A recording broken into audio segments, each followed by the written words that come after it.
Menteri Investasi Bahlil Lahadalia menjawab tudingan soal pernyataan ekonom Universitas Indonesia Faisal Basri soal dirinya menjadi salah satu menteri paling vulgar mempolitisasi Bansos Pilpres 2024. Sebagai Menteri Investasi, Bahlil tidak memiliki domain untuk membagikan bantuan sosial seperti tuduhan Faisal Basri. Olehnya, ia mengaku heran dengan tuduhan yang menyatakan dirinya terlalu terang-terangan ikut campur pembagian bansos. Sebab tugasnya sebagai Menteri Investasi, yakni mengurus investasi. Ia pun tak ambil pusing terkait pernyataan Faisal Basri dalam sidang sengketa hasil Pilpres 2024 di Mahkamah Konstitusi.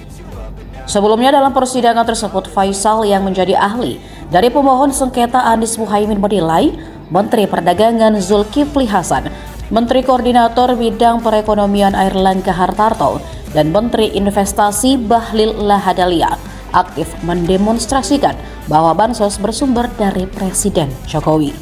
Download Tribun X sekarang, menghadirkan lokal menjadi Indonesia.